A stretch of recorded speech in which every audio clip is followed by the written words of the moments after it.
inside a cage. And here, Honky Tonk, he's got David Schultz. He's beating him. Here he comes for a big slam. You see that chain there? That is a chain. That is a very heavy chain. He just dropped the chain, had wrapped around his fist, dropped it on Schultz's head. Hey, Schultz, tough man. He kicked out right there. We'll take that away. Him and Tomko are tough men. You know, we got this big tag match coming up with me and Honky Tonk against Tomko and Schultz. They're tough men, no doubt about it. Wait a minute. How's he going to breathe if he keeps doing that? Hey, that is legal. That's why that chain is there. Really, the chain was there because Schultz said that Honky Tonk escaped, ran out of the cage, climbed over it. But when that chain's in there like that, Ed, you can beat the man, you can choke him, you can knock his teeth out, blacken his eyes, whatever you want, whip him with it. It doesn't matter. It doesn't matter. It's you know what it is? A legal weapon. That's all they're bringing in there, the legal weapon. You have to remember that chain is, that fence rather, is 12 feet high. Is that right? That's right. You can get rammed into that cage. Believe me, I've been rammed into it. If you look at the head here, they've rammed each other into the cage, but then the added thing is they got that chain in there. They're hitting each other with that chain, and it's perfectly legal. That's why they brought it in there. This is a grudge match. This is a grudge match. It hasn't been settled. Other things have happened, jumping in from other wrestlers, you know, outside interference, whatever you want to call it. That's what this tag team is all about. Tomko and Schultz say they got something to settle with me and Honky Tonk Man and our Memphis Mafia. Now here, oh, look at that. What normal man could take that? But the Honky Tonk Man, he's unbelievable, this man. You know, I have seen an awful lot of people who have vendettas against other people in the wrestling profession, but I have never in my life seen anyone have such a vendetta against a wrestler as this guy Schultz has got against the Honky Tonk Man. Well, to put it bluntly, he hates him. He hates them. They hate each other. That would be putting it kindly. Well, this has traveled all over. They've went from Alabama to Tennessee, over to Calgary, and now over here to the Vancouver area. Hey, it's wild and willy. Let's just put it that way. It's hard to believe these guys were once tag team partners.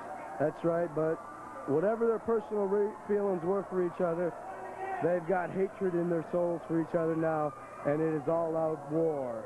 Well, I get the opportunity to talk to you wrestlers quite often, and I have talked to both Honky Tonk Man and Dr. D, and, you know, I can't get either one to really tell me why this war is raging. Hey, it's years. It's been years as far as I know. It's been years. Who knows the reasons? They've probably forgotten themselves by now. They've probably forgotten the reasons. But this has been going on for a long time. They settle it, and my personal feeling will never settle it. But they're going to keep going in there against each other, and they're going to keep beating on each other. Same thing with me and Tomko. We got this tag match now. Sunday, we got this tag match. Me and Honky Tonk against Schultz and Al Tomko. The Master Shot. You know, we were all once part of Tomko's army, but nothing more. He says he's formed the People's Army. Well, I think that's a lot of malarkey myself, because me and Honky Tonk are going to take these two guys apart.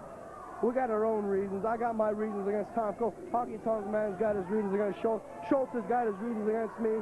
Honky Tonk's got his reasons against Tomko, vice versa. All of there's so much hatred between the four of us that, hey, this is going to be a great match, but I think we're going to come out on top because I think we're tougher and craftier, and we got more ways of beating these men, whether the people call it cheating or not. The name of the game is to win. The people don't ask who came in second.